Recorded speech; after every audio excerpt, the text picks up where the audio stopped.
You were with the other women at Interlaken yesterday. Yes, we were vigiling to support the women, the 53 women that were held in the school there for being arrested in Waterloo for sitting in the street. And what happened at Interlaken yesterday? Well, we had the boys from the village and townspeople come to heckle and harass and do their trip.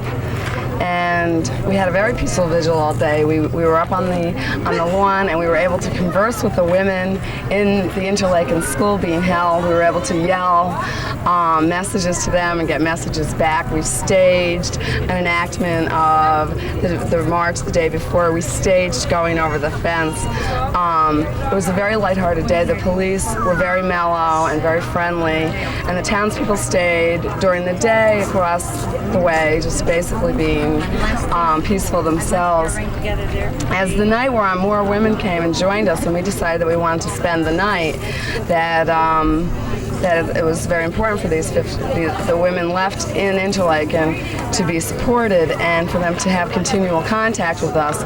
Unfortunately, the townspeople grew, and the boys became more and more obnoxious and more violent, commie pinko dykes, the regular stuff. And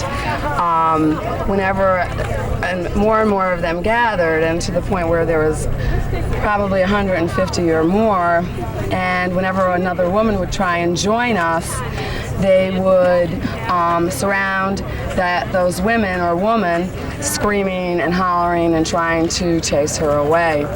At that point, some of us that were vigilant would try and get into the crowd to create a safe passageway for those women, which was virtually impossible. The police that we had encouraged to help us when the time came, began to escort women through the crowd.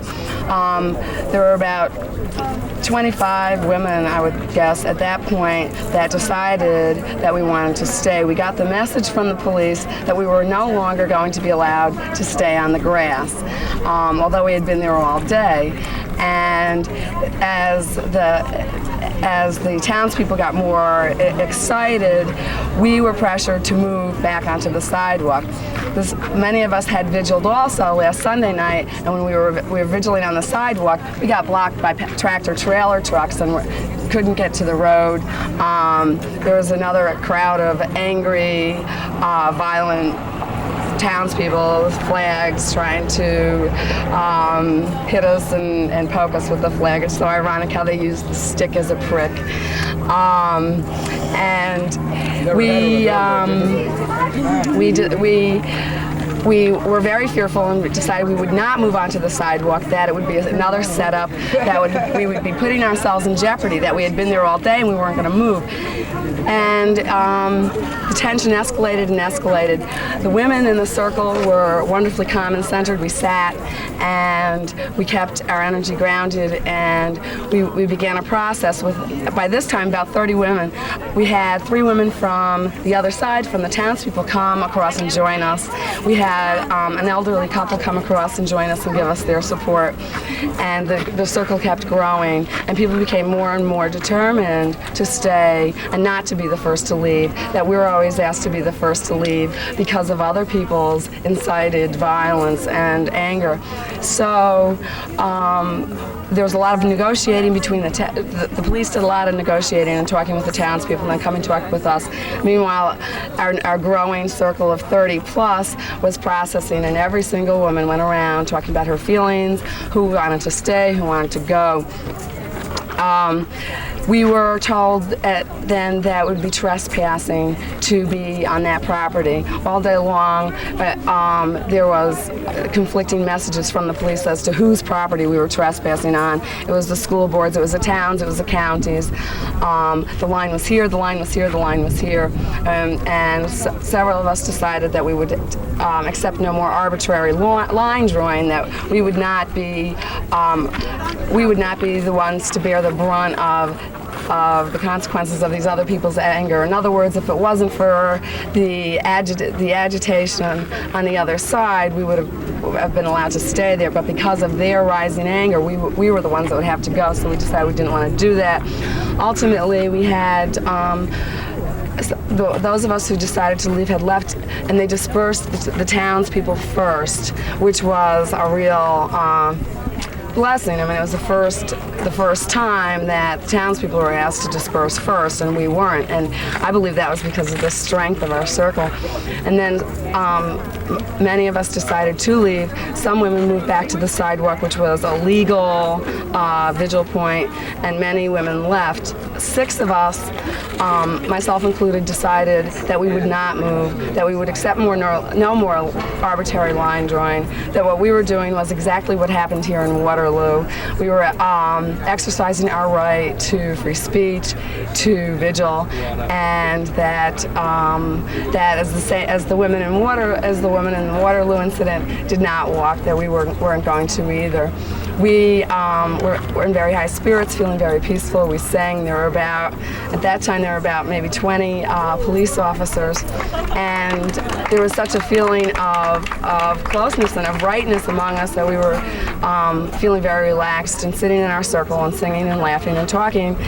And although the police were given orders to arrest, they didn't. They were reluctant, and we kept singing and singing and waiting when they were going to arrest us. And finally, someone said, "Look, we got to arrest them."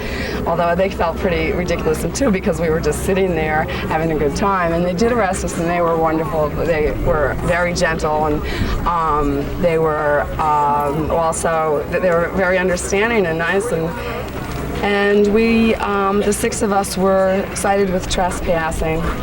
And we got back to camp at about 4 o'clock this morning, feeling very good about staying, and feeling really, really high about the whole experience, that it had been a very creative and productive day that we had in our circles and in our communication with the women and our singing. We had been able to center and keep ourselves and keep the level of violence on the other side down. So we had a great time.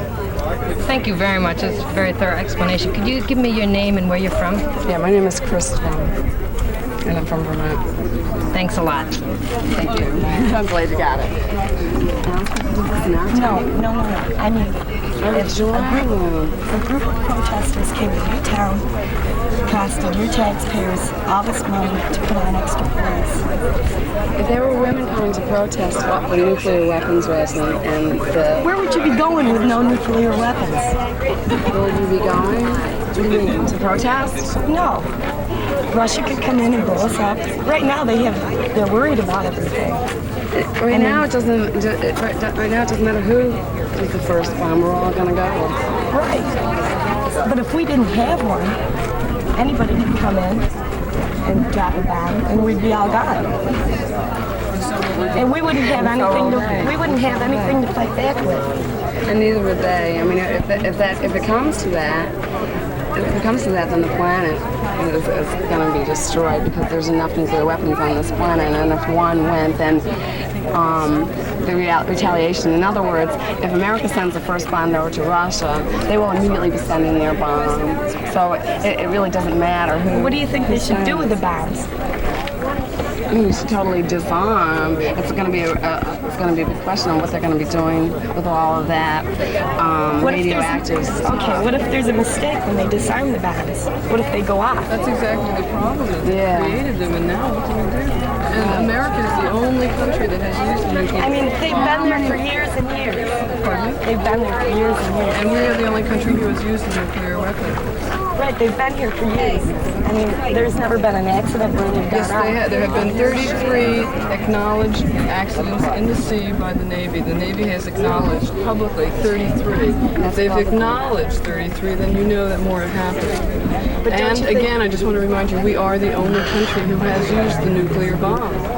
And we are the only country who has threatened to use the nuclear bomb since Korea and right up to Vietnam. Would you rather live under a communist government, or would you rather have these bombs to keep us free.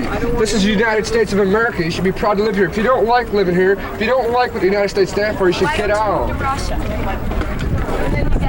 Why walk away? You started this. You came here. Why are you walking away? You don't want to talk to us now. We're being heard. I feel like you're just on me. No. I would like to have a conversation with you. I don't feel like having I work when everybody else goes out. When all the residents go out, I'm working. And I never have a chance to go out there. And I don't have to work this morning, so I thought I would come down.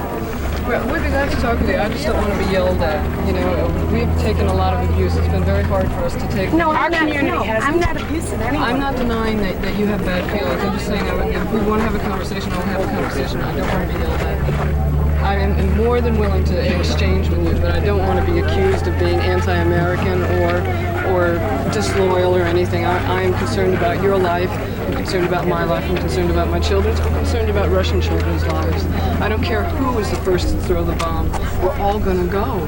When you people yell, or I don't mean you necessarily, but when people yelled at us the other day, nuke them till they glow, we're all going to glow. It's not like you're not going to glow and she is, and I am and she's not. We're all going to die. Nobody know you're going to glow. You ain't going to feel nothing. Yes, you are. Skin burns. Our skin will burn. Our hair falls out. It is not a matter of glowing. Our skin burns Why with is radiation. Why is it that you're not protesting in Washington? Why are you protesting We here? have, and the bombs are all. Do you realize that you live in this town that has all these bombs here?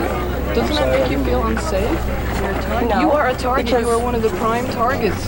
I feel that our government knows what they're doing, and if they don't feel that they should be there, then they wouldn't be there. And do you want somebody to die so one government can say that they're right and the other can try and say the other's wrong?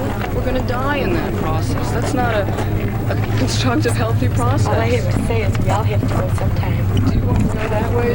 Have you ever seen He give Hiroshima? you a 50-year warranty. You go anytime comes. Have you ever seen I guarantee with life. Yeah, but we have control it's over, over it's this over. part of it. We can save our world if we work at it. Now, you're not going to Nobody has to have We can more. There are other try. ways to live. Well, I want to feel that my life was valid, that I tried to make things work. Well, that's what we're doing. We're trying to make sure we know things are going to be right, too. That's why we're here. Then we're all doing the same and thing. when that time is here, and when the first bomb is sent, and we're dying, and I'm lying with my daughter, and we are burning from the inside out with radiation. I want to know that I did everything I could to stop it, and maybe we can't stop it. But if we don't, we are all going to die, and this beautiful planet is going to die too. And when I go, I want to know that I did everything I could to give my daughter a chance to live and to give the planet a chance to live. And if I can lie there dying and say, well, Carrie, honey, this is why Mommy was arrested. This is why I was doing all this stuff. You know, I'm going to feel a hell of a lot better because I don't want to go without having done something to stop it. I love the planet. I love my daughter. I got 3 kids, too. I ain't saying I don't love my kids. I'm saying I love my kids just as much as anybody else does. When the time comes, I put them here. I want to see them live to a ripe old age as well. But I'm saying all this is not necessary. It is just not necessary. There's nothing you can do. It is. What if they look at you today and say they're going to freeze the weapon? as long as everybody says there's nothing. Then just do it secretly. How are you guys going to know any difference? It's going to keep on going. As long as if everybody Nobody's said going to stop that. it. As long as people keep wanting it to happen and we keep working on it, then there's hope. If none of us do anything, there is no hope. As long as there's hope, it's worth doing something about it. It's unfortunate that people get so upset and are so fearful of so many things that you don't have to be afraid of. And there have been a lot of people who are terrified, who have a lot of fears that about things that do not exist. All right, and then there's a lot of you women saying that this thing that's going on today isn't right. The girl shouldn't have been arrested. Right. Last Saturday when this thing all happened, the police asked us to move the street and clear the street. Okay, we the townspeople cleared the street. We were off the street and on the sidewalk. We moved. But there was nowhere for the women to go, was there? They couldn't get through. Nobody gonna No. bother them. We just told them they gave us 10 minutes to move. The women had the same right 10 minutes to move. So I don't feel they should have the right to walk out of here today scot-free. There was a man with a gun in the crowd. That man with a gun was a lunatic. He's gone. He took him away. Listen, they sat down because they thought it was less confrontational, that it would incite people They were less. guaranteed a safe passage out. The cops couldn't get to the other side. You know, there were They people. cleared the streets. Yeah, and they asked us to leave. They asked us to leave on the sidewalk. We started to walk down the road, and the entire crowd just came right back. And you saw that. Because I saw the other you ones there. said they I wouldn't saw move. you The there. other ones said they were not moving to their state. So we just walked No, back. they stood up. They stood up and were they guaranteed a started safe to walk. passage. No, you weren't. Yes, they Come were. on. They were guaranteed a They safe stood up With and a the man crowd just with a came gun. right back The in. man with the gun was gone. The guy was a lunatic. He wasn't part of How us. were the women to know there weren't other people that as soon as they stood up, The crowd came right in immediately.